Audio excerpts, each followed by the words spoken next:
All right, so I have Josh Packham on the show. Hey, Josh. How you going, Megan? Thanks for having me. I have to say, it's been a while since I've done a podcast. So really? Could be a bit rusty. I was going to say, it's been a long time coming. It has. We've been in the talks for a while now, so glad we've been able to figure it out. And I feel like people are going to be surprised that you're on the pod.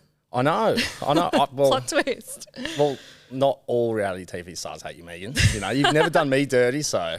I feel like I did, though, because back in like the super spreader days, I think it was Luke posted something about me.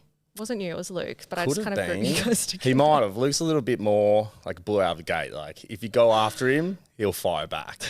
Well, I'm a little bit like more easygoing. I really don't care about that stuff. But like back in the super spreader days, I remember we were covering you heaps when you were like dating all the reality girls. Can't confirm or deny that. There's a couple of love triangles, squares. There was a few. I think were they Bachelor? Bachelor, Maps, yeah. Love Island. I won't mention the names. Can't mention the names. We'll get to that later. We'll keep it out. So you actually won season 2 of Love Island. Yeah. With Anna. Mm-hmm. And then you went on The Block. Yes. And you came runners up. Yeah. So it's like the perfect time to have you on because it's like The Block just finished, Love Island's on at the moment. How much did you end up winning from like reality TV all up? It was quite a lot, wasn't it? Yeah. So, well, for Love Island, I won the 50 grand, but obviously you get to split. Or keep it. Social suicide if you choose to keep it. No one's done that. See, I know a girl in this season and I was like, if you get to the final, you need to take the money because it will be so iconic. No one's ever done it ever in like any franchise. I would love to see it.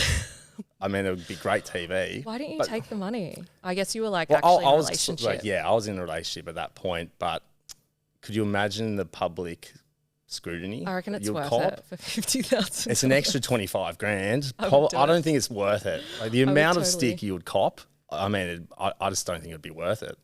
I mean, that's why no one's done it. I'd love to see it. You get though. I reckon it'd be worth it in publicity.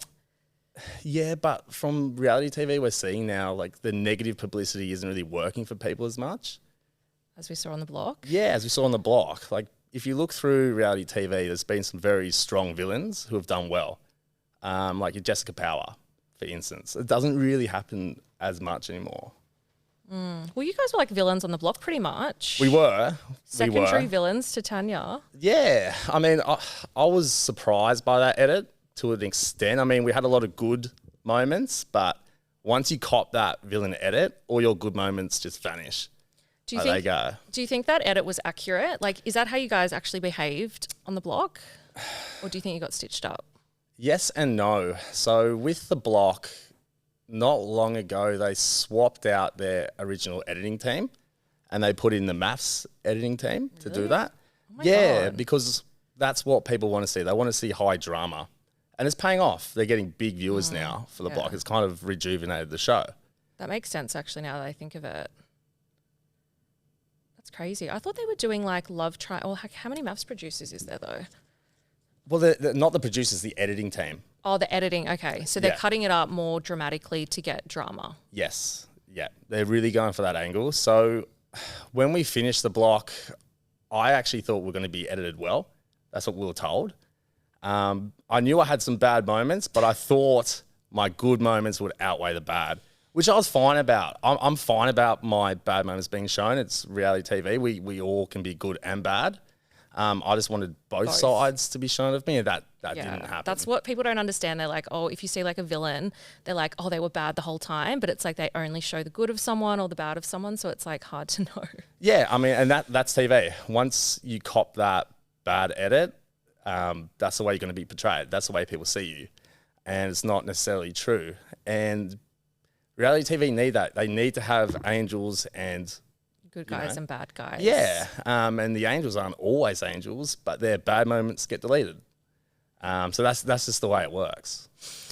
I want to ask you about The Block this year. So did you watch the auctions? I did. What do you think? I've been dying to ask you because I was like, I need to save it for the podcast. To be honest, I wasn't surprised. Really? Yeah, I thought Adrian was going to be there. I said that.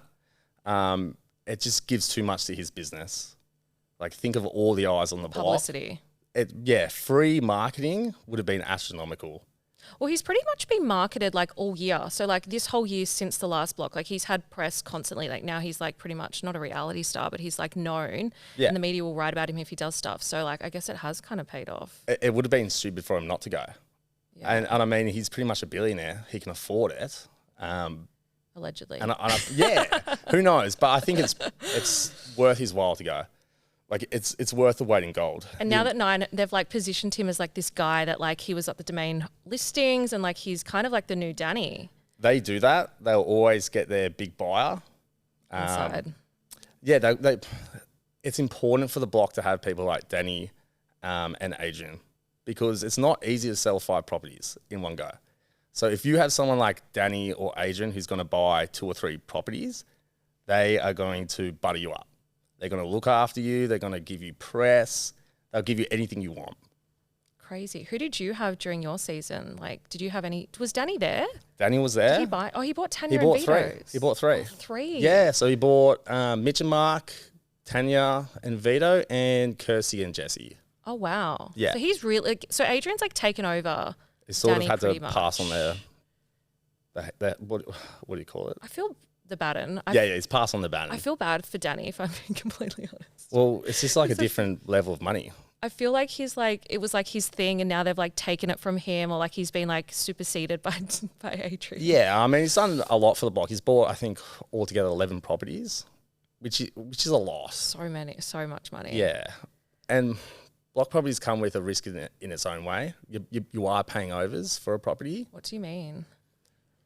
Well, if I was a buyer, right, and if I went to get a loan from a bank, let's say I had a $3 million loan from a bank and I had $600,000 in my own bank, right? So realistically, I could buy a house for $3.6 million.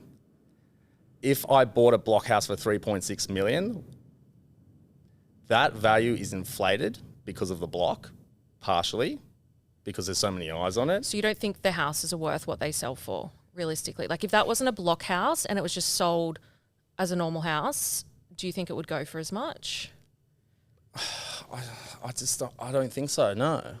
I think if you put those houses on the market tomorrow, they're not going to get the same price. They won't. It's not even close. They wouldn't because Danny was literally outbidding himself on the house. But you could see that. And jumping by $1 million. Like, when would that happen? Yeah, there wasn't that many buyers there. Yeah. I wonder why. Why do you think there wasn't that many buyers? Because for the everyday Australian, most of the time you're going to need a loan, right? A mortgage.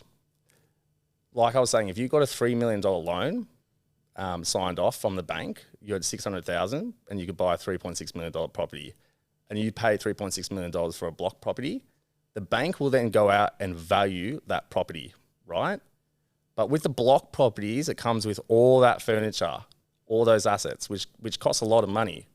The bank don't want to be giving you money to buy furniture.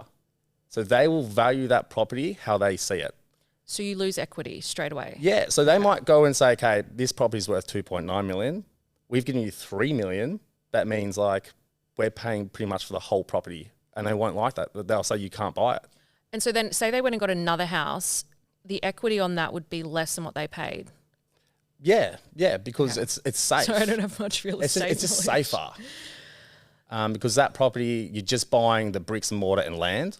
Whereas with a block, you're buying bricks, mortar, land, and all the furniture, which depreciates, which is good for an investor because it takes off their tax bill every year, but it's not good for everyday Australians. What if I was going to live in this house long term and I loved the furniture, I loved everything that came with it? Would that be smart? That would be smart. That's fine. But we're seeing that less and less because do you have a house with furniture right now? No, I live at home. You live at home? Okay. But if you could afford this house, you'd probably be renting somewhere and you would have some furniture. Yeah. You would then have to get rid of all of it. Yeah. So like and even like the fact that they give you a toaster, like most people would own a toaster. So it's like you've got to really be in the market for like everything. Pretty much. And it's just not really the case. We'll jump on Facebook Marketplace and all Yeah. I mean, it'd be a lot of selling. You'll be pretty busy for the next 2 months trying to sell everything in the block house. So the perfect buyer really is an investor. Yeah. Someone who's going to Airbnb it out. Yep. Or someone like Danny who is going to use it for a charity house, or Adrian who's going to auction it off because it comes with literally everything. Yeah. And it's all the depreciation assets in the house. So this year I heard that pretty much for an investor, they'll get 200 grand off their tax bill this year alone. Wow. Because of all those assets depreciating over time. Wow. And then next year will be like a little bit less than 200,000, but that's huge for an investor. What do you think would happen if Danny and Adrian weren't at the auctions? Because like Adrian only came last year. Yeah, you'd see the properties going like Chrissy and Brett's. Not selling. Well, they're selling, but what you saw for Chrissy and Brett's is how a real auction goes. So you squeeze every dollar out of the room and it starts going up by thousands. That's what happens in an everyday auction. It's not like a million jump. A million or 100,000 and 50. People bidding against themselves. Like, that'll happen at the beginning, and then it will squeeze to like 1,000, even up to like $500 increments. That happens in an everyday auction. That was a normal auction that you witnessed. Crazy. Yeah. So it's actually really good for the show that they've got Danny and Adrian. They need it. They need it at this point in time. What did you think about Danny? Because he's now turned around and called the houses junk. And he pretty much said he's not going to. Yeah. When did he say that? Yeah, he said that's news to me. He said. Well, he's got 11 of them, so he's got a whole bunch of junk on his hands. I don't know if he meant, like, when I read the article properly, I think he meant to say, like, the 3 that he didn't buy. Like, why didn't you not buy the other ones if, like, they were available? He said that they were junk, and I think it was because they were the smaller land and house size, and also, like, the north-facing, or they weren't north-facing or whatever. But then, like, he said as well, he's not going to buy any more Victorian houses because of the land tax. Okay. Well, that would make sense. So I don't know if Danny will be there next year, which will be interesting. Yeah. Well, where are they going? Phillip Island? Phillip Island, yes. Yeah. So I don't know what they're doing there. Can you really rent out in Phillip Island? Do people live in Phillip Island, or it's more holiday place? I did look into it because I think we said there was like 10 people that live there. There's more than there's quite a few people that live there, but it's like more a holiday place. So on the Block website, when they announced the location, they said it's going to be basically a holiday house for people. Like if you want to go there on the weekend and then come back. So they're going to be building these holiday houses. So obviously people can then afford to buy these houses if you can afford a holiday house. But then it's also good because it comes with all the furnishings. So it's kind of perfect for that. Yeah, and I think that's the route they have to go to. I think that's the route they have to go down because right now you're not getting the everyday Australian going for it. The Block has moved away from that because the properties are becoming more and more expensive as the show progresses. So they need to look towards that more wealthy purchaser. And right now they've got 2. You need more. So how are you going to look towards that? Holiday homes. It sort of makes sense. Do you think it'll be like a logistical nightmare though? Because like on the Block, obviously you've got to do it in a week. How are they going to get supplies and materials and go from the island like back to Bunnings or wherever they need to go?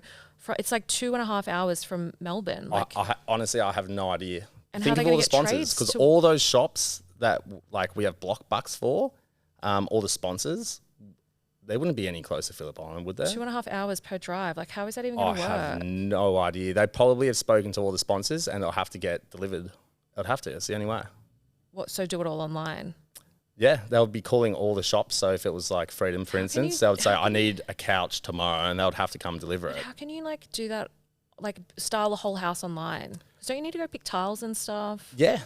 That's the hard thing. I have no idea how they're going to do it. Unless they set up like little like vendor shops, but like that's obviously. I mean, last year they did it in the country. They would have been traveling all the time. Yeah, like but that was every only day. 40 minutes. Yeah. Okay. 40 minutes each way, 2.5 hours each way. That's like 5 hours. They would have had to have thought it out. There will be a way, but it'll be interesting. I honestly don't know how it will work, but they would have thought it through. So I'm seeing where we're at. Oh, someone wanted to know, do you know what auctioneers get paid? On the block? Yeah.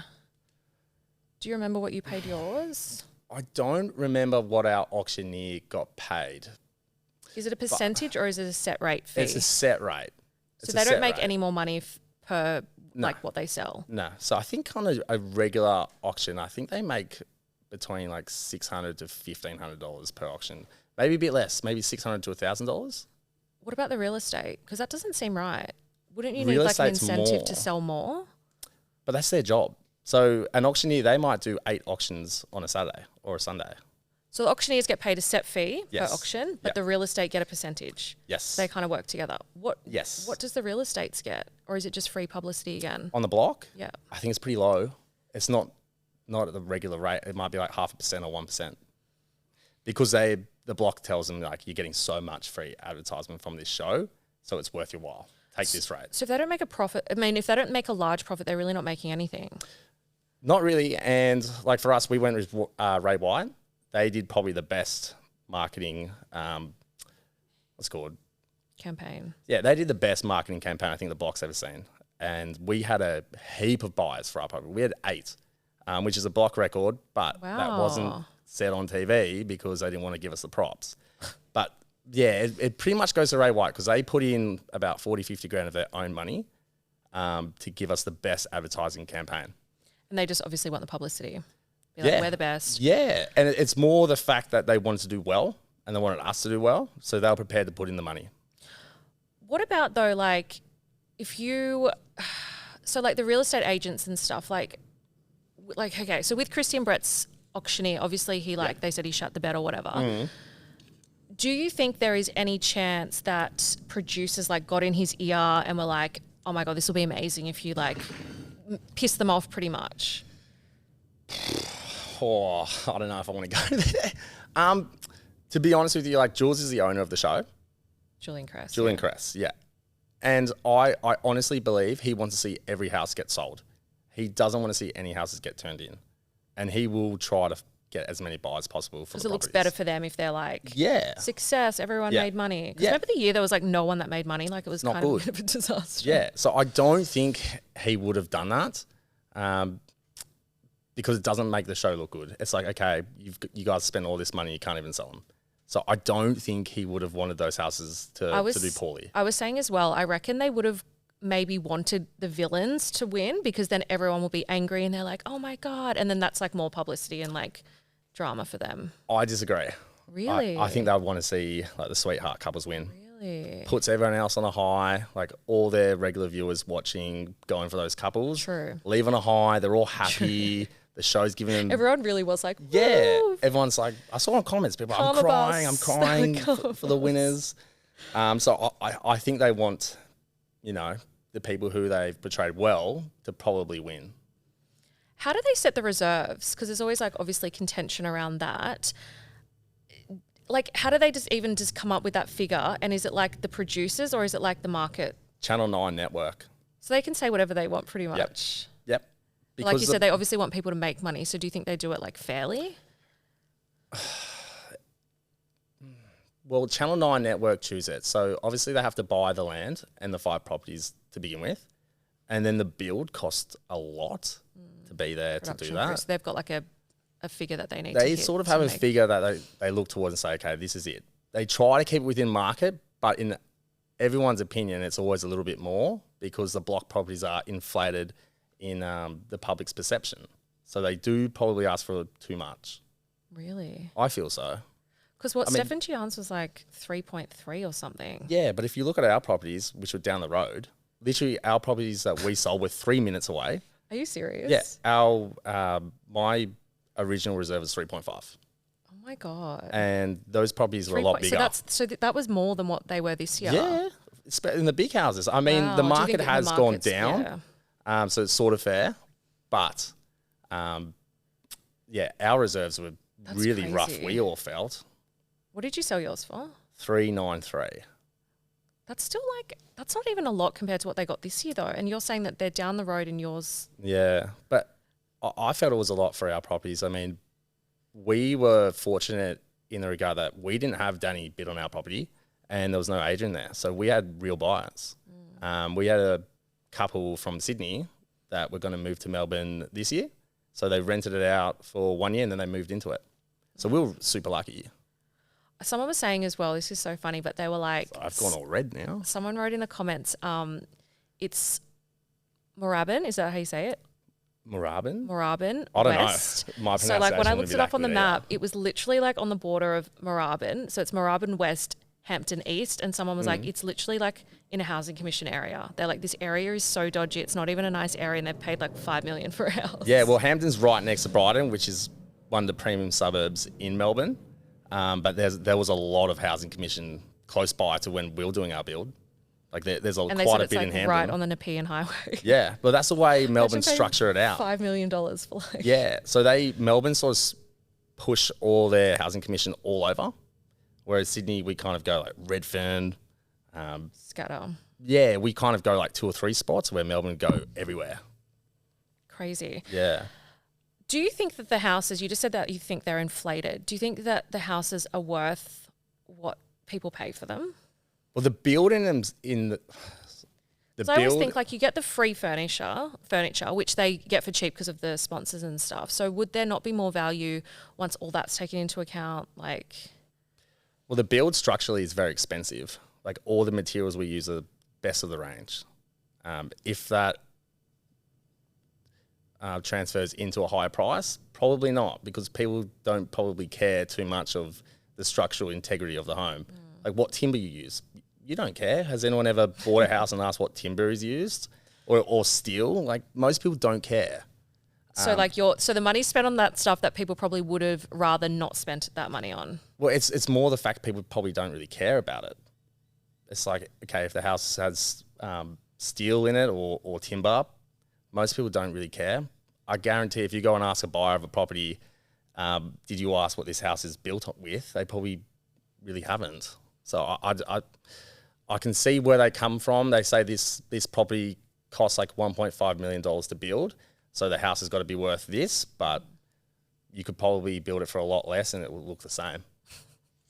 Not doing very good publicity for Channel 9 over here. No, I mean, but it's important for the block to build it like properly, because if there's any issues in a build, then those people can easily come and say, okay, the property I bought from the block It's falling apart.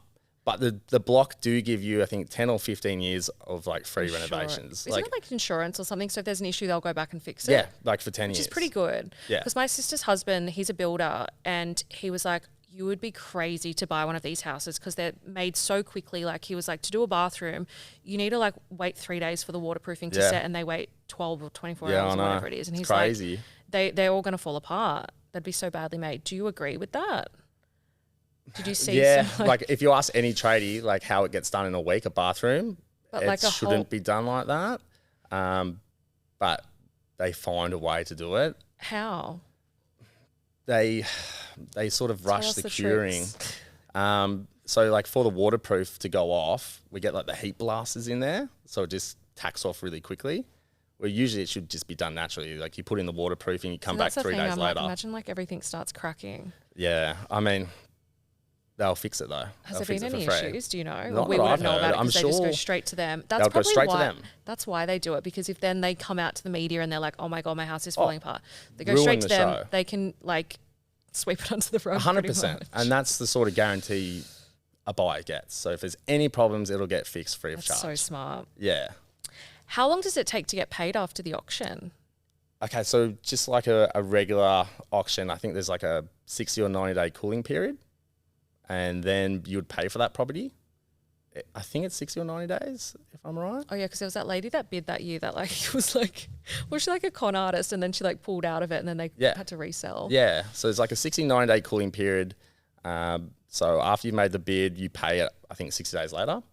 We get the first payment, I think a month after that, which is half of it.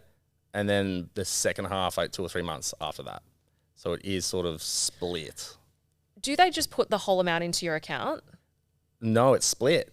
So the first amount comes like a month after the cooling off period. So what, 3 amounts? Two amounts. 2 amounts. But like they just put 250,000 in your account. Yeah, it just goes bang. What did that feel like when that happened? You just look at it, you're like, oh, my God. I'm going out tonight. I'm having fun. You can do whatever you want. I would actually. It's the weirdest feeling ever.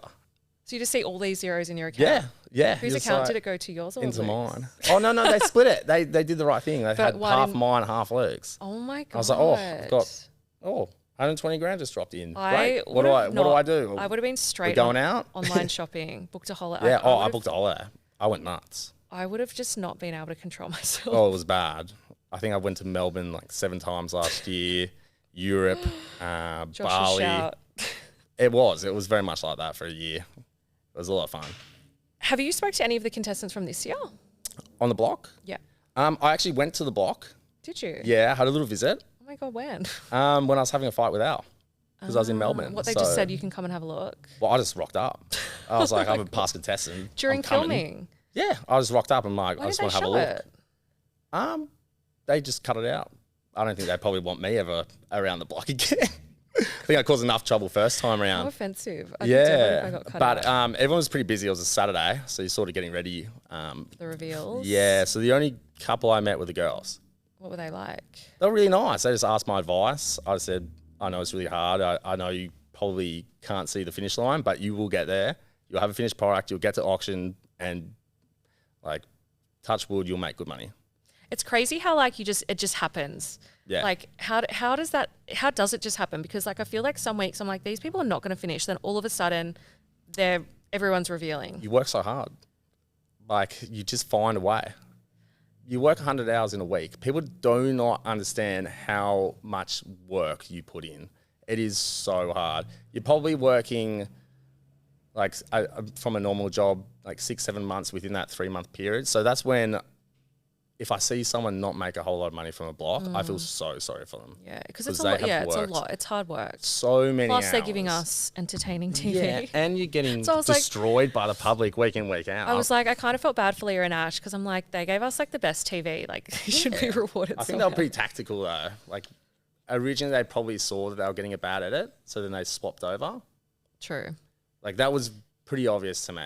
And also tactical in the auction because, and I actually messaged Leah and said this, I was like, I think going last actually worked in your favour because Christy and Brett pretty much like didn't blow up.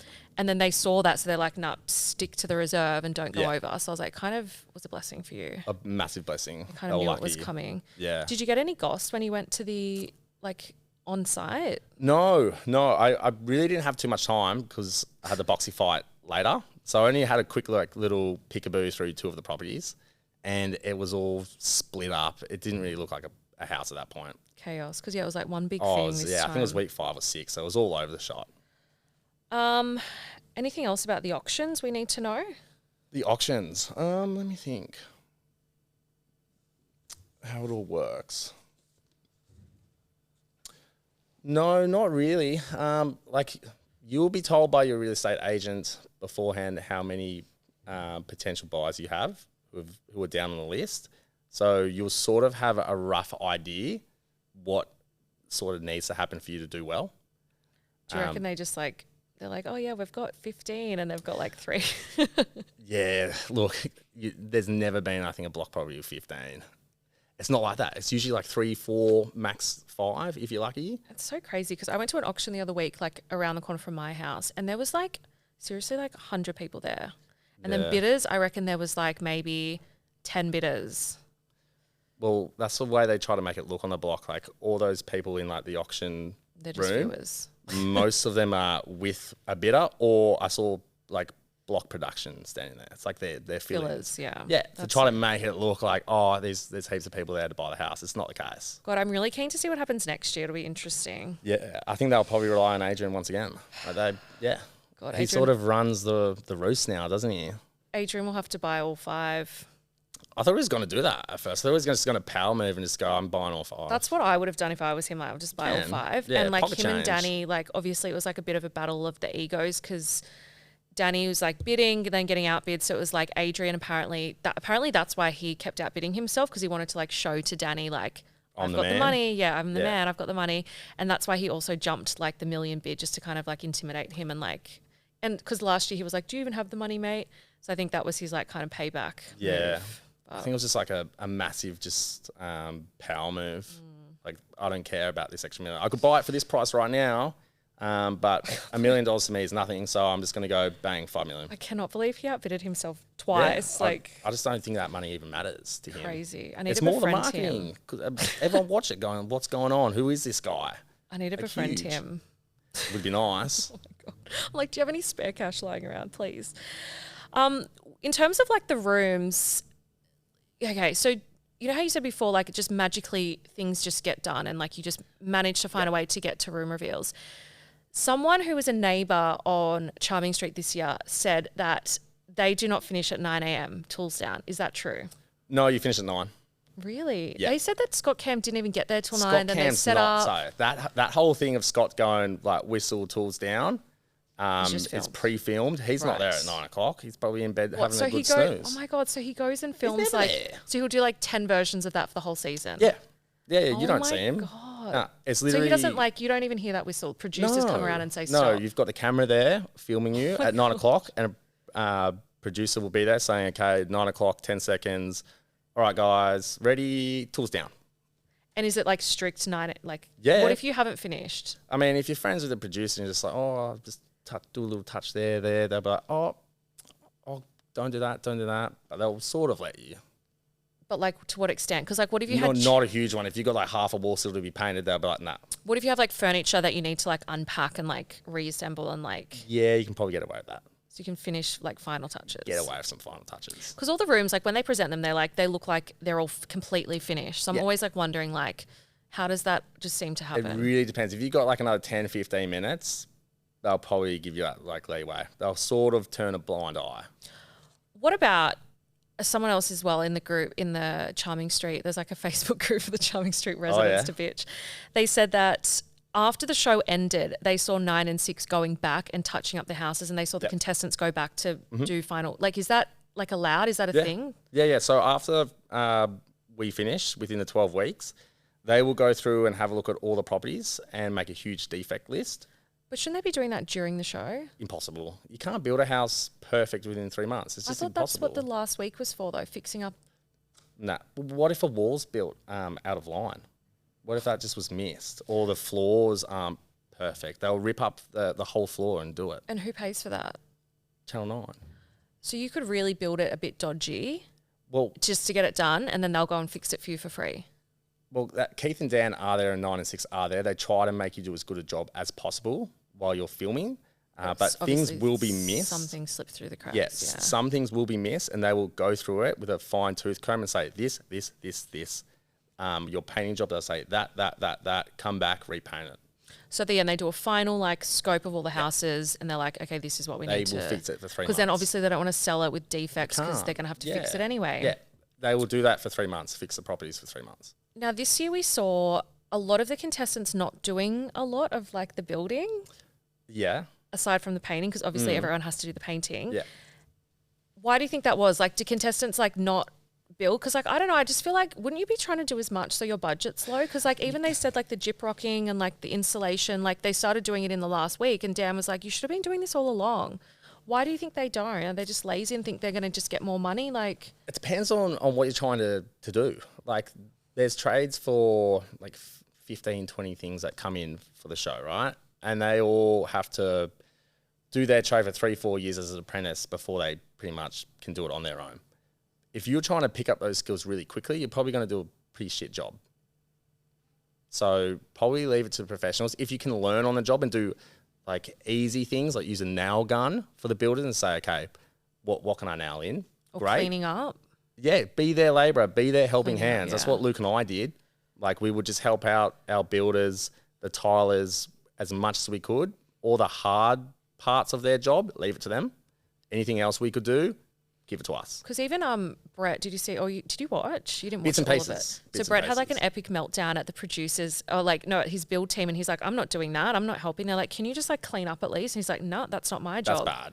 That is Like, do that you is want your to save job. money? Because then the builder that he's paying like hundreds of dollars an hour or whatever was then cleaning up, and it's like Yeah, it's just silly. crazy. That doesn't make sense. Like, you should be the labourers during the day. You're sort of the project manager, because there's so much that happens on the block. Like, you'll get pulled by a producer and they'll make you talk about the drama happening, and then you've got a delivery that's come. You've got to unpack that. Then you've got to Styling, go challenges. order furniture. Then you're getting pulled for a challenge. Then there's an issue with your build. You're constantly getting pulled in different directions. So you couldn't even really do like, say you were doing the gyp rocking or whatever. It's like not really smart for you to do that because if you got pulled away, so it's like you just kind of help where you can. Yeah, just help out See, where you that's can. smart. Like this year, I feel like they did nothing. Yeah, Unless so we didn't get to see it, but they probably took away a lot of what they did. Potentially, I don't know, I wasn't there, but I mean, on our season, everyone did a lot.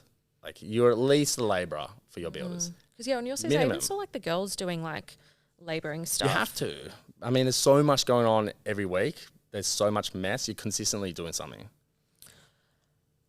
What was it like to film? Like you just said, it was like you got pulled away a lot and stuff. Like, Yeah. Is it really as hectic as we see, or is it more hectic than what we see? It's so hectic. Like, if you go to the street while they're filming it, you see so many bodies. like just People, film just crew, people everywhere. You've got your tradies. tradies, the film crew. You've got like 3 or 4 film crews walking around at all times. Huge, big cameras like on, what do you call them? Like swinger ones. Like it's just crazy. It looks like a huge film crew for a massive movie, like a Hollywood movie. That's sort of what it's like. Do you have one film crew with you all times per No, house? no. There's usually like 3 walking around. So sometimes you don't think you're getting filmed and you can get away with saying things to your builder. But you forget you're on the mic. And as soon as they hear something interesting happening, as soon as they hear something going on in your block, the sound crew will message the filming crew and they will just rush in. You just see them come straight through. Oh my God, you and Luke having an argument. Oh, like, all the time. All the time. Did you find the cameras annoying? Because like this year, Brett, he like literally had a meltdown. He was like, "Get the fuck out of my face! Like, stop filming me!" And they're like, "You're on a show." Like, nah, see, we were lucky because we'd done Love Island, so we're sort of used to it in a way. But it's a lot different on the block. You love the cameras. Yeah, we're fine about it. They will annoy you. So like, if Luke and I were asleep, if we had worked late at night, the film crew will always come in when you're in bed, knock knock, and they'll sort of annoy you, like. Turn get that like on. little they'll put that sound mic like in your face and push it there and you're like, go away, and then they'll put that on TV. I would die if someone like came in filming me when I'm sleeping. You'll get angry at them like, are you guys serious? Get that out of my face, go away. And then they'll put that on TV. Like, well, hold on, you didn't show them like annoying us. You guys were pretty like you pretty much you got the villain at it. Like, big time, yeah. We We were the Love Island, like kind of like the brats of the season. yeah, well, I think that's what we're probably intended for. Like the Love Island boys, arrogant, pretty boys. Yeah. They're gonna do poorly. They're gonna be put to work. They're not gonna like it. They're gonna get whingy. So that's the sort of edit that was portrayed. Yes, we were all of those at some points, but not all the time. Is there much time on the block for free time? Rarely. So Sunday night, you get free time after you get the point scores. You'll drive back. Luke and I would like to unwind, like watch a bit of Netflix in bed. Really? Like 1 2 hours. Just Yeah. Netflix in bed. Yeah, Netflix in bed. That was our thing. Monday night, it's more of a relaxing night as well. Really? Yeah, because you can't do much. But then aren't you can't really planning like paint. aren't you planning like what are we doing next week? What are we like looking on the website? Yeah, you like can do that in bed, watch Netflix at the same time, multitask. Did you guys? Sort of. Because like remember there was Have a few drinks. Remember there was the story, and I'm pretty sure that this came from So Dramatic, that you guys like went to Revs on like a bender one night. It wasn't Revs. Oh, but Where it did was we a go? bender. Like Morris Jones or something for a bit. It was a bender. Yeah, and then we went to a hotel. But that's because we were sleeping in the basement that week and it was flooded. Sure. Yeah, no, I swear to God, it was flooded. I've got a video. It was flooded. I woke up, my tent was probably like 20 mil deep of water. I woke up, Luke, I'm like, we're getting flooded here. We got to go up. This is at 3:30 in the morning. So wait, you came back from going out? No, this is not before. Okay. So you stayed out and we're like, we may as well get a hotel because we're going to be sleeping in the water. Yeah, we thought we were in a pretty good position on the show. We didn't realize how much more work we had to do that week. And we're like, oh yeah, we're cruising it through. We're doing heaps good. We'll go out. We'll go have fun. Got back at like 8:30. I stayed out a lot longer. Yeah, I stayed out a lot longer than Luke. Feeling pretty rough. Thought I'd put on a brave face. They said this has never happened on the show before. And they had the breathalyzers waiting for us. That was so good. I remember when they were like, where's Luke and Josh? They're MIA. And then like the breathalyzer. And then was it Luke that was like, oh, I've got food poisoning. And they're like, obviously you're like. No, that's actually, okay. That's actually the truth. But they left this out. So we all got given a fridge, right? But we don't have power there. So they're running off generators. Our generator turned off on the night we went out. Like it stopped working. And what, he ate some dodgy food? Yeah. So when we came back, we were starving. And he's gone to have a burger out the fridge, not realizing that the generator's been turned off for 8 hours. And he's had that, and then he's felt sick. So then he's had to go to hospital with food poisoning. Like the hospital said it was food poisoning, but they didn't mention that. Obviously not a good mix with alcohol. Like no, maybe it was a bit of both. Probably a bit of both. Dehydration, alcohol poisoning. Didn't help, but the show definitely wanted to go on the story. It was from alcohol poisoning. It was a good storyline. I mean, Luke and I go out a lot. We can handle our drinks. Someone wrote into me and they were like, I know where Luke and Josh were. I saw them leaving Revs at like 12 p.m. the next day. Maybe when I was 21, they would have to have a good memory for that. We were at Morris Jones. And I think they closed at like 1 or 2. Yeah, that was it. Then we went home. Later. We were definitely not at Revs. I don't think I could handle that at my age. Do you have any more crazy stories from your season that like didn't get aired? Yes and no. Like the whole schedule thing. Oh yes. Yeah. Let's talk about that. Because this year they actually gave them the schedules. Do you think that was a massive advantage? Not really. Maybe if you've done the show beforehand, you'll know how to utilize it better. But if you're an amateur, you're so busy focusing on your week, you have so much to do. You can't even think about what you're going to do the next week or the next week. So we couldn't utilize it well. But you could start planning and working on the other rooms, or you're not allowed? Yeah, no. Your builders could maybe pre-order some material so it gets delivered on time Monday morning, so you can start off well. And some other teams have had that happen, and it really wasn't chased up by the block. Because I do know other teams had the schedule, but really, which season? Your season? My season, yeah.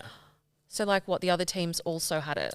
Well, they didn't put this in, so like I sent the schedule. Mark. I sent the schedule to my builder, and he had a WhatsApp group with 4 of the builders, right? Because they're all his friends. So they all had it. They all had it, and 100% they would have spoken to their contestants about it without a doubt, like 100%. So even though contestants didn't see it, their builder knew what was coming up. So he was like, "Hey, I need to know next week we're doing kitchen week. You've got to start thinking or looking at what tiles and do you want wood? Do you want tiles? Yeah." They would have 100% seen it. If their builder knew it and they're going off site with their builder, which happens at times, you're talking about you're seeing it. So what do you think? That was like a whole setup. Well, some people got more protected than others. Name some names. Come on, I don't know. I've kind of brushed it under the dress. Put it in the past now. I put it sort of under the bridge. I don't want people getting angry. They'll come at me. But yeah, some people who came at Luke and I for cheating were definitely guilty of having the schedule. Well, there's only 3 more couples, so I think we can figure it out. There were some people who were very strong about doing the wrong thing. They definitely had it. Do you still speak to anyone from your season? Not really. Like I'll chat every now and then to Tanya, like I did this week. Her. She's so lovely. Nice. So she's the one I keep in contact with. So no, I don't see any of them. No. Would you say you're still feuding with like Ronnie and Georgia and stuff, or like everything was fine? I wouldn't hang out with them. I just wouldn't want to waste my time on hanging out with them. I think I sent them a message not long ago and they didn't even respond. Oh my God. Because I'm a massive Tottenham supporter and they were watching a Tottenham game in Perth. I was like, oh, have fun, that's my team. And it was just scene. You know, when you open it, it's just scene. That happens to me a lot, don't worry. It's even more offensive when you've opened it and not looking to reply. But yeah, I wouldn't want to hang out with them at all. They're not my people. I think they were really nasty at points, like especially to Tanya. I remember it was Mother's Day and Tanya lived in Melbourne, so she was going to see her kids. And then Georgia said, you better not see your kids today. And she's like, what do you mean? Of course I'm going to see my kids. It's Mother's Day. She's like, well, that's not fair because all the rest of us mothers can't. So if you do it, like it's not fair to us mothers. Oh my God, like, tough titties. Well, if you're a mum. Yeah, if you were in Melbourne, you'd be doing it. Wouldn't you want other mums to be able to see their kids on Mother's Day? That would be sort of normal. No, she was very against it. And I was like, that's just not a nice person. Savage. Yeah. Did you have any wild parties at the block? I already know the answer to this, so don't ask because I don't know. Absolutely. Because I heard someone, like, okay, so did you have parties, like, with the block contestants, obviously, during filming? During filming, no. So you're not really supposed to drink after hours, but everyone does because you're there on your own, painting till 6 a.m. So what you have, like, another team come over and, like, drink and dinner and stuff? No, I never socialised, like, with the other contestants. You might for maybe 20 or 30 minutes at one point, but it's more with your builders or other trades. Knock off, have a beer, or you keep working, multiple have a beer. Beers sometimes. I mean, you kind of need to do it to keep going. Oh, you have to survive. You need something. To feel like normal and basically talk about what's just happened over just that day. Now, did you have any parties after the block? Because this is what people don't know as well. Like, so you still have the keys long after the house is sold. Why do you still have the keys? Is that because you're fixing things up? Like no, so there's a wrap up party after we all finish, and everyone sort of has their party in their own house with your friends, trades. Family, trades. Yeah, and then after auction party, once again, big party, and after that you can ask Channel 9 to stay in the house because they're vacant for like 60 days. So I did. I took the most out of it. I said, I'd like to stay here for 7 days and like appreciate my work. I would be staying there for 60 days. I'd be like, see you later. I'm not paying rent. Yeah. I'm going to go live at the block. Yeah. Why didn't you stay there longer? I just had things to do in Sydney. Oh my God. But I definitely made the most of it. I had people over, I heard drinking. about some parties that happened, and I was like, how do they still have the keys? And why would Channel 9 give Josh and Luke the keys to this house? Because they obviously know what's going to happen. Oh, you want to know a funny story? Yes, please. So the day before the block started, we got flown in, and guess where they put Luke and I for a hotel? The Crown. No, on Chapel Street. Like out of any place you could Party put Central. us, why would you put us on Chapel Street? You're just like you're just dangling the carrot in front of a horse. And I think it was a Sunday or Monday night. Oh and we're like, the temptation. Do we go out? Probably shouldn't. Oh, we'll go out for a few drinks. I think we pretty much had an all-nighter. No sleep. And then the production crew came into our hotel. I had Matt Zukowski there. Oh my God. He was sleeping there. Well, we were trying to sleep, not much sleep. Were they like, hello, you've got to be filming like an hour ago? We thought it was going to be a promo day. So we're like, we'll just coast through it. Sunny's on, get through. And they came and said, you're starting like in an hour. And we're like, oh. Like building. Yeah. We're like, what do you mean? The God. show's starting? No promo? Like, nah, you're going. And we're like, oh, okay. So when we rocked up, we had the sunnies on. If you look, sunnies on. Just trying to survive. Luke always had his sunnies on. I'm like, he looks super dodgy. I was like, what is he up to? And the first time we were filmed, you could see we looked really tired in the eyes if people saw. In the eyes. And then they said, your challenge is like a 48-hour challenge. We're like, oh, great. Well, we haven't had much sleep, so we'll see how we go. Oh, just my battle God. through. What did your builders say? Oh, we got on like a house on fire with our builders because they were sort of our age. So we got on really well with them, which is important. But were they like pissed off if you ever like that day when you rocked up hungover or like the other day where you were missing? Did they care or they Oh, no, because they were our age. They loved it. We got on, we were all like best mates. They were out with you. They would have loved to have been. So we all got on really well. We spent a lot of time together. We were a strong unit, which is important for the block. We never had an argument. Never. With all our trades. We respected our trades, they respected us. And we respected all the block trades because there's some trades there that do bits and pieces for every house. We would always go above and beyond to do everything we could for them, which was never shown on the show.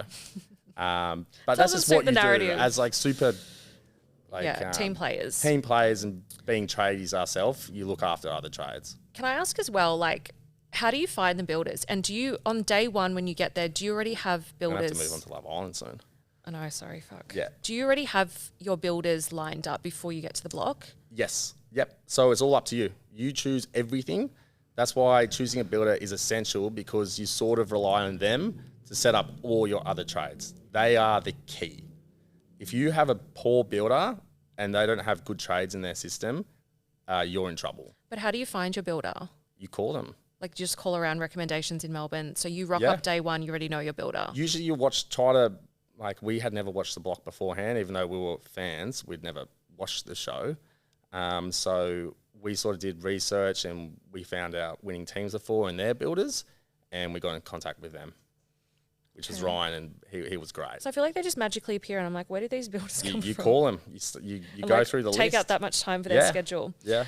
Do you get paid a wage on the block? Yeah. People were asking. $100 a day is what Luke and I got paid. Nothing. So it's basically that's not even covering enough. Food. Yeah. So they pretty much pay you enough to cover your bills at home and maybe a little bit extra to buy food because you don't really have time to be making food on the block. So you live off Uber Eats. But you have the food sponsors. Well, they had them this year. What was it like? Yeah. Light and Easy or whatever it is. Yeah. But how many times do you want to Light and Easy? Yeah. McDonald's. I would like Uber walk out of Eats, there like 20 lunch. kilos heavier. Yeah, I would literally Uber Eats probably 2 or 3 times a day. Is the block rigged?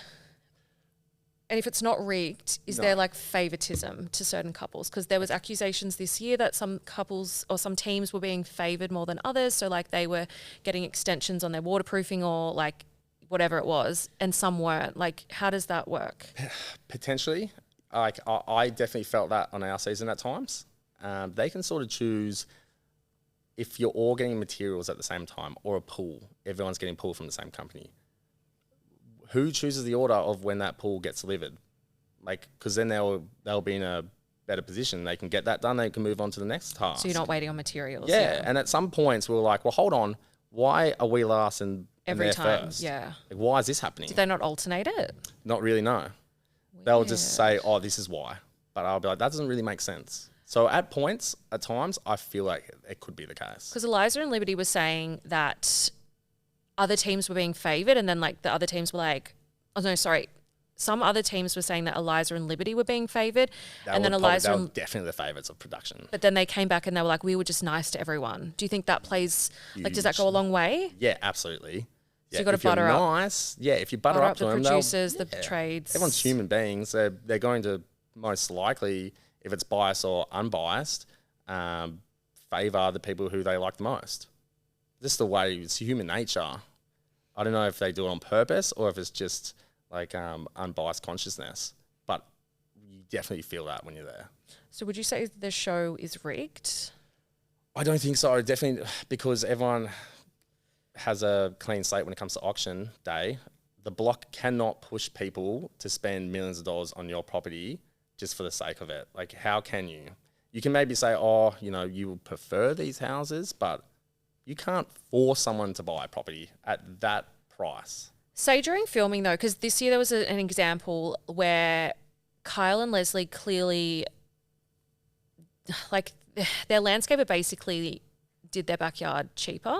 Yeah. And so happens the other every couple year, happened on our season. Yeah. And you get really angry because to start off on the show, they say no set fees. Because if not, you could literally go to your builder, we'll pay you $8,000 a week for the whole 12 weeks. Great, done. They say you can't. You have to pay on an hourly rate. But to make it all fair. of a sudden, when Landscape Week happened, it happened on our season 2, a couple were able to do a set fee. We're like, well, hold on. We were told no set fee. And they said, oh, no, different for Landscape Week. So they sort of make up the rules as they go along, depending on the couple who's done it.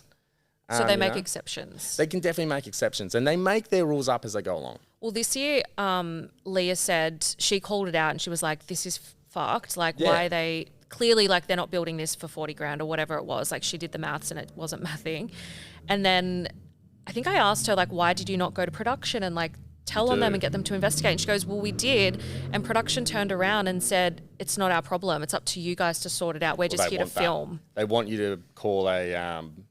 body what corporate. Is it? They want you to do a body corp, which we did on our season about that.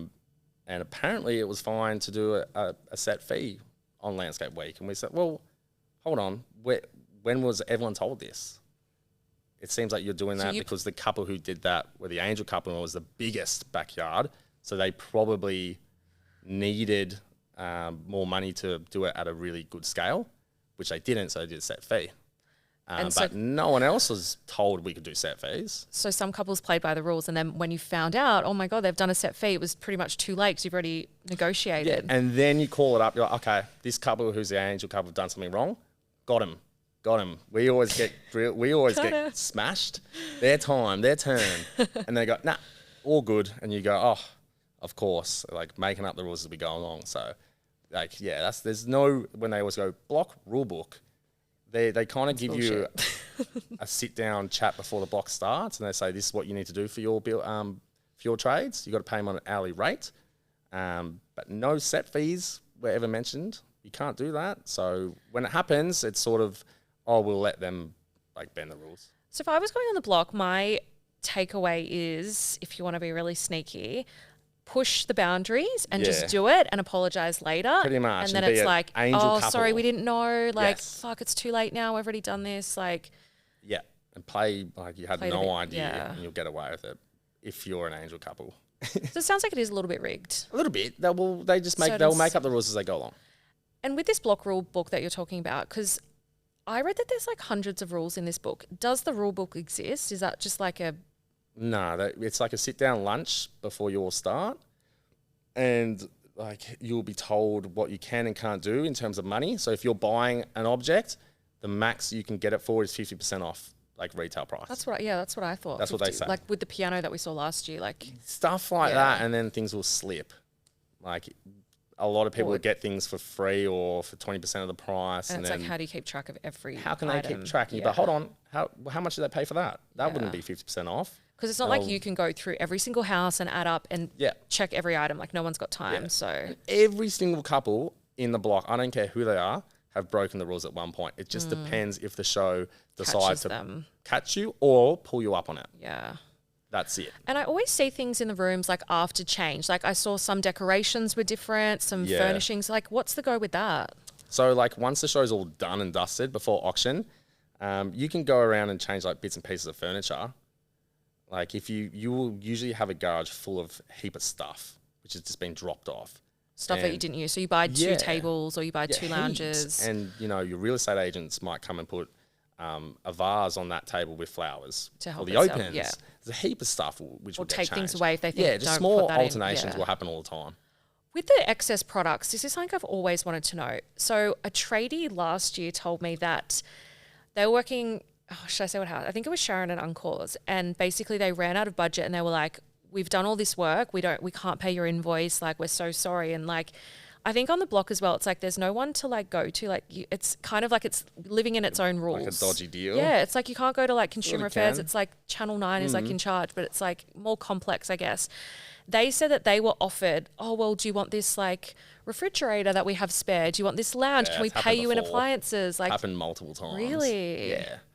Is it like happening all the time? Like, is that just a normal thing on the block? I've heard rumours that it's happened quite a lot on the block. It just depends if those people are prepared to do it. Like, there's a lot of trades who I spoke to, like, yeah, if you want to, I could take that for the week.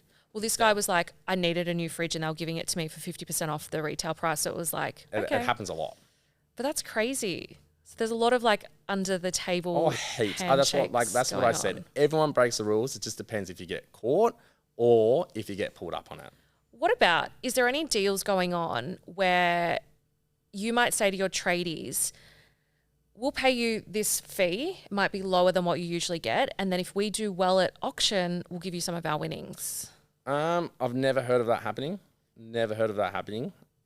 I can't see why you couldn't. It could happen and we would never know. Like, we would never know.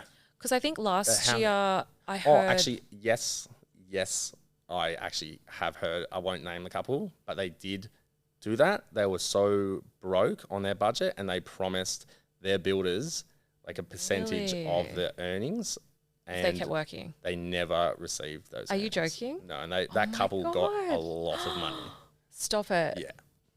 Oh, and I guess because it's like you can't put it in writing. It's just got to be like a verbal agreement. Yeah, of course, yeah. Oh, my God. So it's like, you know, most people won't do that. Oh, my God, I'm dying to know who. You have to tell me later. I heard as well this year, well, no, actually, sorry, I didn't hear. This year, Christy and Eliza, their builders like did a lot of overtime and it looked like towards the end they were just kind of like helping them out to get the job done. People were saying like, surely they would have given them some of their winnings considering they won so much. You would hope so. Have you ever heard of tradies getting like a bonus or anything? Look, I gave a bonus. Did you? But I kept that away from the public because Luke and I did that privately. Why is that? Because you didn't want people to think that you were doing something like dodgy? It was more that we just felt that he deserved it. He helped us out with all the trades. We just want a heap of money. Luke and I aren't greedy people. We're pretty generous. We would like to think. So we said, you know what? Like, you've been here from day one. You've been through thick and thin with us. Like, this is much have done it without your you. win as ours. Like, here's a little cash prize. Can you say how much you gave? I don't want to say. I'll tell you after. Is it more than $5,000? Yeah, but I'll keep that private. I'll keep That's private. so generous. Yeah. So is it more than 10? I won't say. You'll be look. I'll keep That's so private. Generous. I don't know if any other couples would have done that. I don't know. I hope so because like you rely so much on your head builder, and the sacrifice they go through. They have to get there at 7 o'clock in the morning. They work till 6. Sometimes they're there for later. If they've got a little baby, weekends, if they got like a little baby, they don't see their baby till Sunday. Yeah, they're sacrificing that for you. Year. You know, yes, they get good advertisement for their business, but sometimes they get absolutely shat on. Give them a bonus. One tradie said last year, like he would get paid more not doing the block, like because it's obviously getting paid the base rate of like whatever the rate is. and like he worked all these crazy hours, he worked harder, and also you're not running like multiple jobs at once. So usually they'll have like houses going. You need to be there like 24/7. So he's like, I actually lost money being on the block. Yeah, absolutely. It's a massive risk. I was like, why did you do it?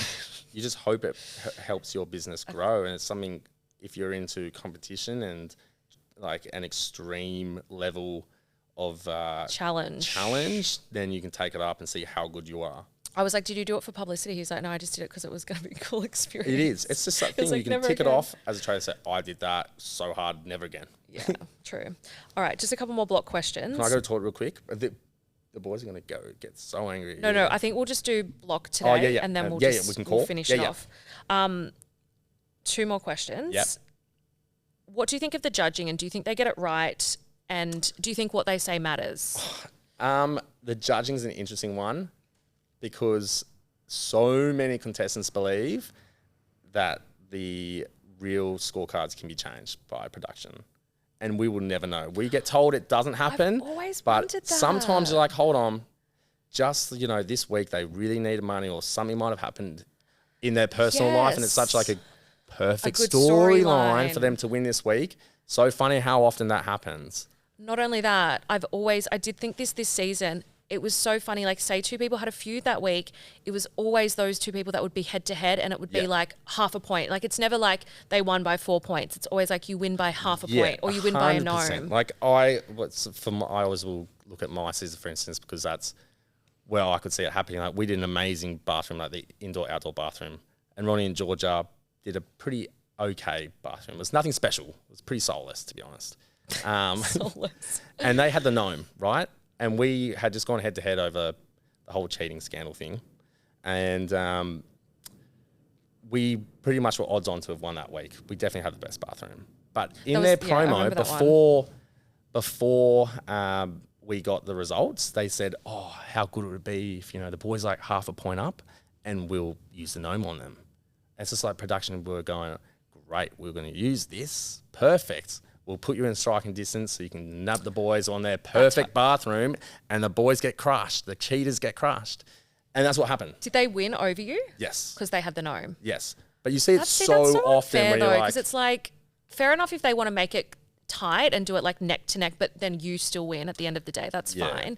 But like the fact that they're giving someone else who didn't deserve the win, like that's... You'll always see couples with the gnome be able to utilise it. Yeah, I guess, because there wasn't anyone Doesn't always happen. I mean, they did have a leftover gnome at the end that didn't get used, and they like sold it, but I reckon producers probably said to them, sell the gnome or whatever. Yeah. But like it's always so tight. Majority of the time, like, if you've won the gnome, you can utilise it. Like, how does that always happen that they're within striking distance within the last 2 or 3 weeks? I wonder if the judges get any say in the scores, or if the producers just literally write the whole score. I think they just tweak it a little bit.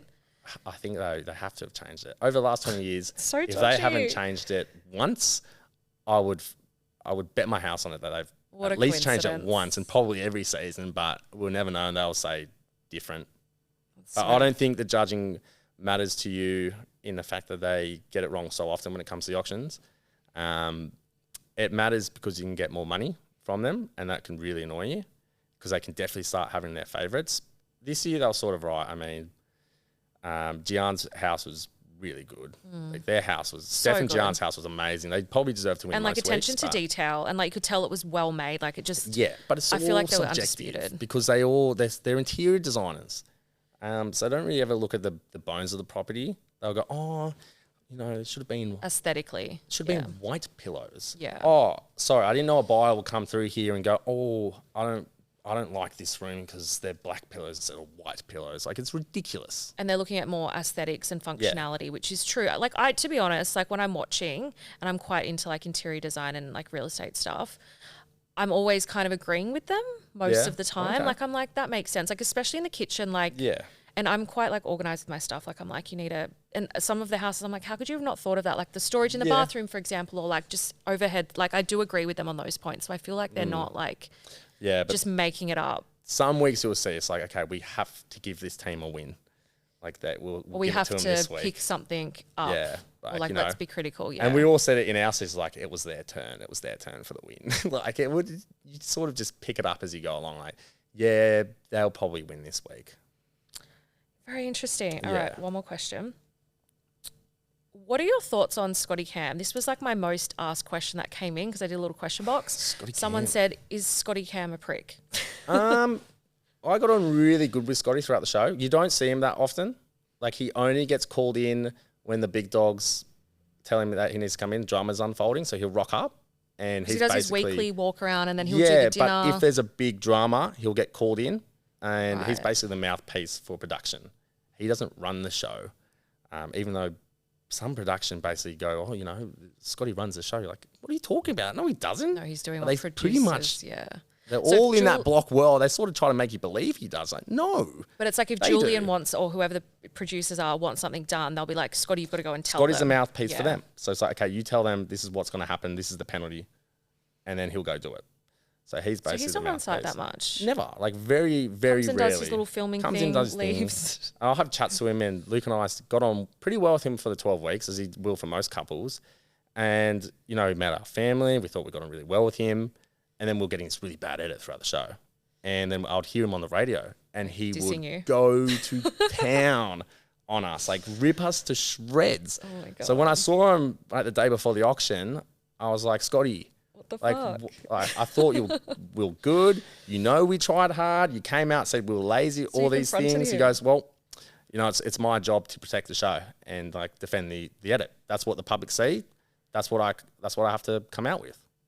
I'm like, okay. So I have mixed feelings about Scotty after that. I understand and respect his position, and he has to look after the show.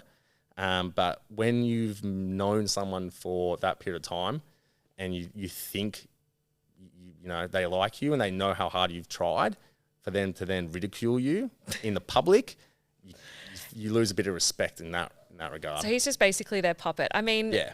If I was getting paid, what does he get paid? Like $4 million a year? Oh, heaps. Yeah. I would probably money. I would jump off a cliff if they told me to. Yeah, yeah, absolutely. You would do it. Morals go out the window. He's a bit arrogant. Oh, a little bit arrogant, as you would be. So what? Off camera, a little bit different, would you say? He's pretty similar off camera, but you can tell he knows he's important. He's a big deal, and he sort of walks around like that. But I mean, having the chat with him, all well and good, but you can definitely, he's got that aura that, you know, he's important. And it's so funny because like he really, not just saying he's just a tradie, but he used to just be like a tradie, and they've like built him up to be this like one of the highest paid presenters in Australia. It's crazy. They found him in a pub. Just an old Aussie butler. Yeah. He does like to get involved in the drama a bit though. Like he's always like, what about this? And like stirring the pot a bit. Part of his job. They'll send him in and say, this is what you got to ask X, Y, Z. Yeah, push it. So it's part of his job. But yeah. That's why they pay him the big bucks. Yeah, I mean, I much prefer Shelley to Scotty, 100%. She's lovely. Scotty, you know, yeah, bit arrogant. Good to know. Yeah.